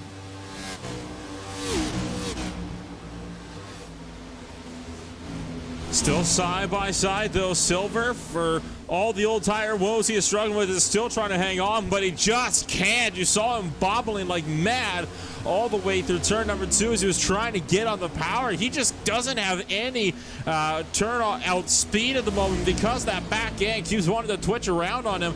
These cars are just so sensitive, and he's about to lose another spot here to Ross Cato. Meanwhile, there's the move for 2nd place. Phillip caught Bowie and is now going to lunge down the inside of the number 34, keeping it real 34 Toyota Camry, but still Bowie pulling that outside lane with that little bit of momentum you get off the high bends in turn 2. Brandon Bowie, that's the guy that's going to win a race before this season is over. He's going to win another one. He's going to get himself into a better position in the points. He's run too good all season. He's running really well here, not backing down from these playoff drivers. Didn't give Agno Phillip very much room there. Didn't have to. Hang on to her, Bowie. I almost cursed you. I'm sorry. I won't say anything nice again. Oh, there's the 2 on the outside.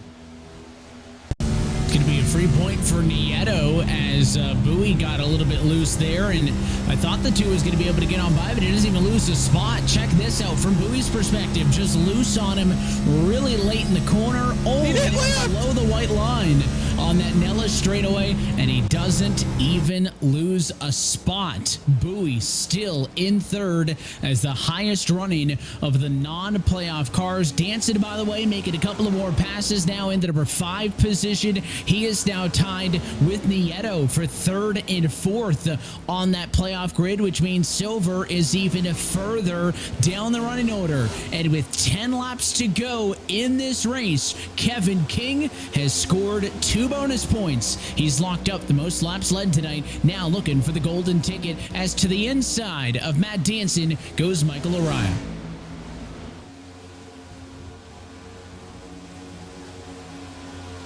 Bowie holding strong in third position as Nieto trying to fight back, but Bowie cutting the nose off and not allowing him to get in anywhere in position. Meanwhile, you can see the constant standings flip-flopping around between Danson and Nieto as they were battling it out amongst themselves as well deeper in the field. Once again, Nieto screaming to the inside of that number 34 car, trying to find a hole to get through. Bowie's defense game is strong, but he gets loose again off of turn 2, and this time nearly wipes out the 2 in the process. Yeah, that's a better defense than anybody in the Big Ten or the Pac-12 altogether. That's Brandon Bowie on the outside, holding her strong on Nieto. But, what a couple saves, couple laps in a row. You've seen him sideways through the corner, sideways off exit, didn't even lift. Man's got some steel down there. He's doing what he's got to do on the outside. He still holds on there. Nieto holds it for a second. He gets back down to the bottom. Bowie still holds to that outside, and nobody's got anything so far for this Kevin King guy. I hear he's pretty good in RSR competition. Knows a thing or two about finishing on the top step of the podium. A race winner just last week at the Charlotte Motor Speedway Roval. He is the only driver to have won a race in each round of the playoffs so far. Darlington in the round of 16, and of course the Roval in the round of 12, looking to add Vegas to that list. As you see on the inside of the racetrack, almost clear of the number 5 machine there is the 28. Now Harris does get up in front, maybe short-lived though, because the 5 going to try to fight back and take that spot away. Harris does have a small tire advantage though, so it is going to be a tall order for Joseph Tice. That won't stop him though. He'll cross back down to the inside, and they'll go side by side for 9th with 6 laps to go. 6 to go. Tice working on Cody. Harris still trying to see if he can pick out one final spot inside the top 10. The Valvoline Flat Out Motorsports number 5 trying to get underneath that 28 Chevrolet, but Harris in all his playoff glory is still holding strong with that 9th position. He wants to make sure that he doesn't lose any more spots. At this point, he's already 3 points out from Matt Danson to the playoff standings as it is. He's going to only be 2 out, though, now as he works his way by William Schmidt. Those 2 points, though, they still matter. They can still be the difference between getting into the Final Four or not, especially since Harris, I believe, still has yet to get himself a win here in the RSR playoffs. Yeah, I mean, I guess if we look at this hindsight, if you're Cody Harris, did anybody really give you much of a shot coming into this season to be in this position to potentially go to the Final Four? Oh, Jaron Winemaster's having some issues here. He's going to come on down pit road. But did really anybody give Cody Harris an opportunity across the board? I don't think many people saw him on the board and said that that's our guy. That's the guy that's going to take it in the 28 machine. But here he sits, 2 out, as we take a look at the replay of what happened to Mr. Winemaster at 48 Extreme One. Just pulls around down the back straightaway, just chugging along, doing what he does. Being a good teammate, maybe. I mean, possibly a good teammate. Fuel problems.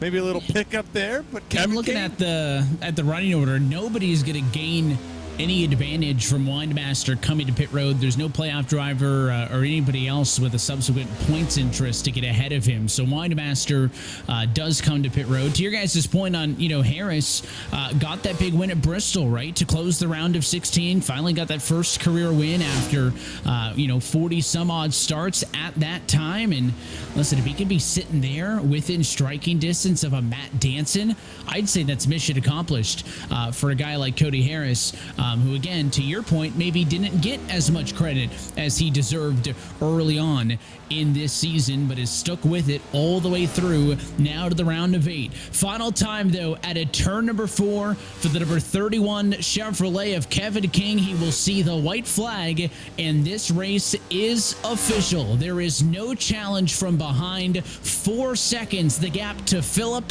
and I think the most important thing for Kevin King is he has clean racetrack in front of him. No lap traffic gonna get in the way, and Kevin King will continue to add to his historic numbers. It'll be the 3rd round of the postseason in a row in which he gets a win. His 7th of the season will lock him in to the championship for Kevin King wins at Las Vegas. Hard-fought win there for Kevin King as he locks himself into the season finale race. Now we can just sit back and relax. Doesn't have to worry at all about what's yet to come in the next couple of races, because no matter what, he's still going to find himself up in those next 4, whether he likes it or not. Well, now he can go practice Phoenix. Like, now you got to be really scared if you're the competition. You just gave the 31 2 weeks to prepare for a racetrack, and you saw it with Joey Logano winning yesterday. The driver that wins at Vegas was the stat they brought up, wins the championship. It's 50-50 here, but I would say with a little Scott Steiner math maybe, that I would give him a 66 2/3 chance of winning now that he has 2 weeks to prepare. And I know there's no perfect comparison to a Phoenix, but you look at some of the racetracks that are similarly profiled banking-wise. Kevin King has race wins this year at both Richmond and New Hampshire, so he can get it done on some of the racetracks with a little bit of lacking in the lateral grip department. We take a look at your Kayla Synthetics full race results from tonight's Las Vegas 200. Remember, playoff drivers indicated by that red hash on the left-hand side of your screen, and there's 5 of them in the top 10. It includes Kevin King, the race winner, at Agnew Phillip in P2. We'll also talk with Brandon Bowie, who finished 3rd, but then Sam Nieto gets a big P4 ahead of Matt Danson in 6th and Cody Harris in the top 8. 9th place would be that of Cody Harris, with Grant Davis rounded out the top 10. Willie Schmidt will be down in 11th place with Nick Silver in 12th. Sean Castle was 13th with Michael Johnson at 14th. Kerry Sexton was in 15th, and Terry was Eric Papanow to bring up the 16th position. They got Minacci Major and that Sprite Machine in 17th. Braden Whitaker in 18th. Eric Stanford, Christian Malchek rounds out your top 20. Then we go down here, Jaron Weinmaster, Michael Kaczynski, and then Andrew Freeneich. Big night. Not really. Just kidding. Big night points-wise if he's able to get 3 points in to the good. Dylan Jones, Nick Mara, and Daniel Eberhardt rounds that top 26. And that's a look top to bottom at your Kayla Synthetics full race results from now until the end of the playoffs. Any customer that places an order of $100 or more will receive a complimentary 6-month preferred customer membership provided by Kaylist Synthetics Amsoil that will give you up to 25% off your current and future orders. To get the process started, you can reach out to them on social media on Facebook at Kayla Synthetics or call 785-813-1882 and they'll get your discounted order placed. Well, let's head down to Las Vegas Motor Speedway Victory Lane, where for the 7th time in 2022, Kevin King is a race winner in the Full Throttle Real Sim Racing Cup Series. And just like he did to kick off the playoffs, he wins the opening race of a round, and it'll lock him into the championship for Kevin. Congratulations. Yeah, man. Thank you. Had some strategy cooking, and it didn't really work out to start, but then I was able to get back up top 10 or so and really just kind of saved myself as best I could. And then next thing I know, everyone else started to fall off pretty hard. and I kind of just took the momentum all the way through. And then I was really hoping the guys behind me pit earlier than I did, because the tire advantage is pretty huge. And when they did that, I felt really confident that I could just cruise even more and then go when I needed to, which I did with 10 to go or so. So yeah, I'm pumped. Now I get to go to my favorite track and try for a championship. This is awesome. Second time this season you have won back-to-back races. You did it earlier in the summer at New Hampshire and Pocono. Now, of course, the Roval last week and Vegas here tonight. The majority of your 7 wins waited in the back half of the year. Do you feel like you're coming into your element and you're peaking at the right time?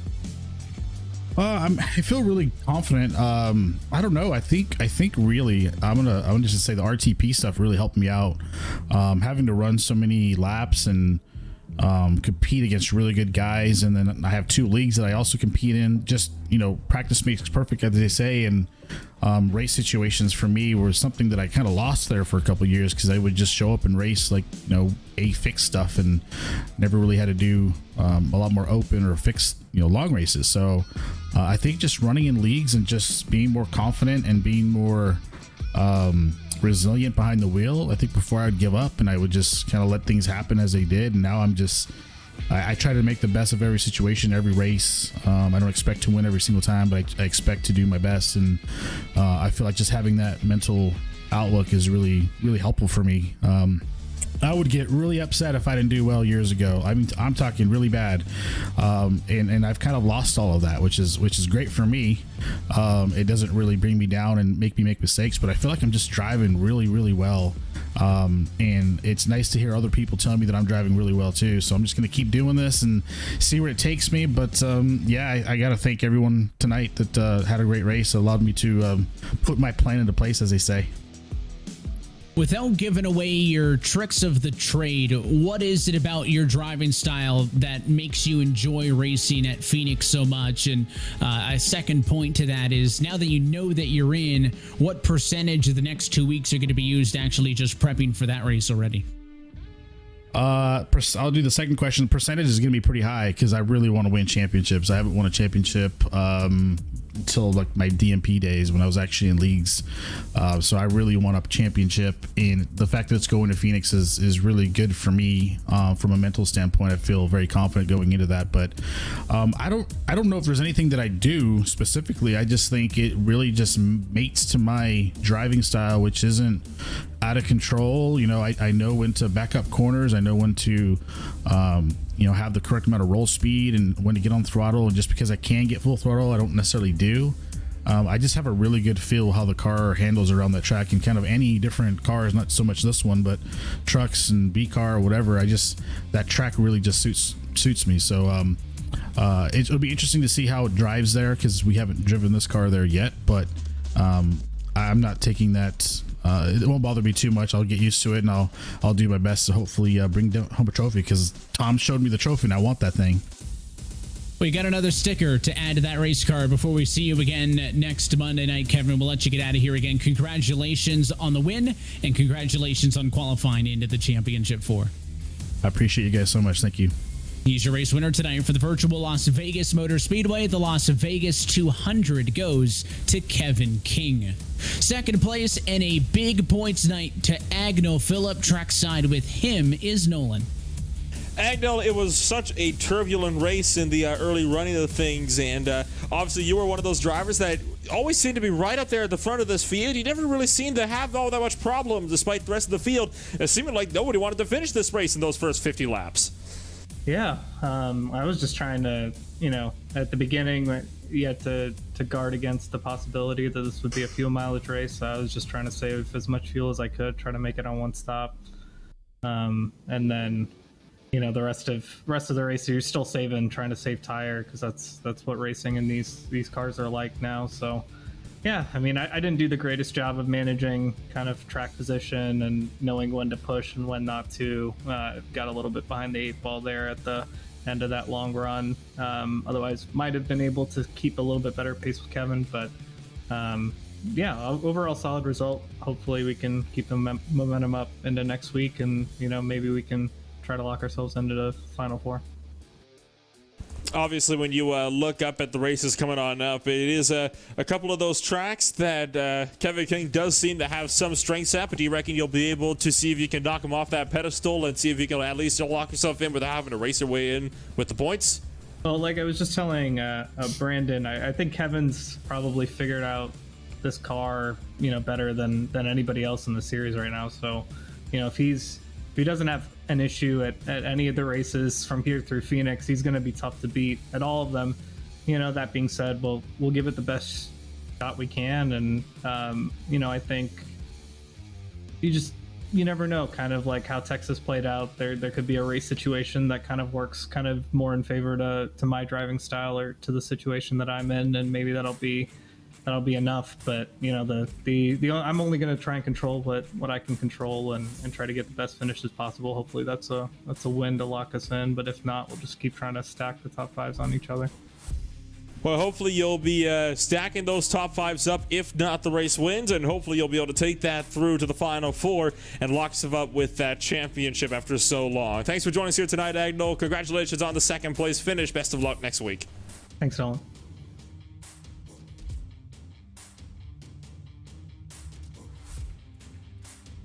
That was Agnell Phillip joining us from the second place here. That'll just leave us with our third and final podium finisher. Brandon Bowie's joined by Terry Radford. Hey, Terry, dude. Oh, what's up, man? It's always good talking to the 34 here. Not playoff guy, shaking up some playoff dudes. What's up? Yeah, well, it's I don't know. I felt pretty decent running here. Did some pickup races or whatever, and was just trying to bide my time, honestly. And I don't know. I didn't have a very good feeling coming into the race just because of what I saw in the pickup races, and riding around in the back. And I was like, all right, I'll start to move up. And then I got wrecked. Had 25 seconds of required and like 10 minutes or like 9 minutes of optional or something like that. So I thought our day was done. So I was like, well, I just ride around, try to pick up as many points as possible. And then, I don't know, I came back down, put fuel in it, and went into the corner. I was like, it sticks. Let's see how far we can go. Went all the way to the lead, a lap or two, fell back, cooled off my tires, and then made another run for it again. So I don't know. I really honestly don't understand this car. Like, it doesn't make sense to me. But, so when I came back through the field again for the second time, I was like, well, I'll try to pit when Kevin does, pit it on with him. Kind of messed up getting into my box, so I lost some time there. If I don't lose my time there, I maybe get close enough to have a shot at him. I don't know. He kind of pulled me the last 10 to 15 laps, but maybe I could have made him push to work his tires a little bit more. I don't know. But yeah, and then racing with Agnell and racing with Sam. I mean, that was crazy. I'm still trying to figure out how I finished P3 with 7.5 minutes of damage. I don't get it, but here we are. I'm going to go with pure talent. I'll pull a Kyle Busch line out since we are in Vegas. But crunched up nose, crushed up back end. Yep. P3, Mamba Foundation on it. Still repping the Kobe. Maybe it's a little Kobe in you, or you hit that final game buzzer and you come up and pull it out. But talk about it. Yeah, the Mamacita Sports Foundation, like you said, is a Kobe Foundation. Great foundation for kids and everybody involved in trying to get into sports. So if you guys get a chance, check their website out, donate if you can. But yeah, I mean, I've been rocking them since throwback. And I felt like this is important enough to just run it for the rest of the season, or I guess for the playoffs, just to give them recognition, because like I said, there's a lot of foundations out there who do a lot of good for their specific backgrounds, but for me, I feel like this is the foundation that really needs to see what's going on and to be noticed. So yeah, so I got that. Well, I love it. Congratulations on the P3 here tonight. We'll see you next week from the virtual Homestead Miami Speedway. Have a good night. Have a good week, Brandon. All right. Thanks, Derek. Thanks, sir. Evan P. Back to the GOAT. What a night in the desert, home track for me. So it always has a soft spot in my heart, but that was a weird one, right? I mean, Nolan, we had a lot of those yellows early. We kind of didn't know what the complexion of this race was going to be. At one point, all the playoff guys were seemingly low in the running order. I think obviously the big story is Andrew Freenosh involved in that accident. He is the last in the standings for the round of 8. He's dodged a couple of bullets, the round of 12 included. Is this finally the end of the road for him? He's got 2 weeks to make it up, but then at the end those playoff guys surged back up, and with the exception of Freenosh and Silver and Casto a tad bit down the order, but they were all up there in the top 10, keeping things really tight. I think it's going to be a really tough issue at the moment for Andrew Freenosh. I think with him being so far out, he is essentially in almost a must-win situation, unless the other playoff drivers have an equally unfortunate race in the next 2 weeks. But at this point in time, it's not looking good for your defending champion of multiple years now. And I have a feeling he is going to have to get himself that checker flag to lock himself into the Final Four at this point in time. We might see somebody else have a bad night that could swing things, Terry, but as we take a look at the playoff standings, they're essentially your finishing order from tonight, right? Kevin King gets the race win. He advances to the championship 4. It's then Philip, Nieto, Danson in. Nieto only up by 3. Danson only up by 2. Harris is then out by 2. You know, you're still within striking distance if you're Nick Silver at 6 back, if you're Casto at 8 back, but Andrew Freenosh, 18 points in the red. Yeah, I wouldn't necessarily sleep on Andrew Freenosh. I know he hasn't had statistically the best season, but he's still a fierce competitor. He still has opportunities behind him. I'm going to stick to my guns to what I said last week after the Charlotte Roval. I still think that Matt Danson does not make it to the Final Four. I think if you go to Martinsville, that would favor a Silver, a Casto, maybe even a Freenosh, maybe even a Harris right there. So Homestead, I kind of would favor towards Danson, but if he doesn't get the win there, I would have to believe that going into Martinsville, it's dire for him to just full-on Hail Mary to win that race, because if he doesn't, he ain't making it. And we all know how Martinsville races have gone here in the past. Worth noting as well, another big night for Keep It Real Esports 1. They are the highest finishing team in the team points for the 5th a week of the last 7 races. But we do look forward to the Homestead Miami Speedway next week, Nolan. Our one trip to South Florida here in the postseason, of course, held the championship for so long. It is such a good racetrack. We saw a lot of that multi-groove action in play tonight. We are certainly going to see a ton of that next Monday. Well, we absolutely will, and you know that's how we know it's going to be a good race as well, as when we see a lot of that action. If Las Vegas is anything to go by, I think Homestead's going to be even more chaotic. That track has had a huge tendency recently for cars to get really loose for seemingly no reason. So if you want to get some good old drama with your championship contenders, no better place than to look for Homestead, unless, of course, you're wanting some actual car-to-car content, in which case, wait 2 weeks, we'll see you in Virginia. Got a little bit of everything coming up as this round of 8 rolls on. But until next time, that is it for us here tonight from iRacing's virtual Las Vegas Motor Speedway. So on behalf of our entire team at RealSimRacing, RaceSpotTV, for our partners at KaylaSynthetics.com, and for your broadcast team tonight, for our director Joshua Lee, for Terry Radford, Nolan Rempel, and myself, Evan Pasoko, I want to thank you for tuning in and congratulate 7-time RSR winner this season, Kevin King, on locking himself in to the championship 4. Who will join him next? We'll find out next Monday, October the 24th, from the virtual Homestead Miami Speedway. That race and every race, the Full Throttle Real Sim Racing Cup Series playoffs, can be found exclusively here on RaceSpot TV. Till next time, good night from Sin City.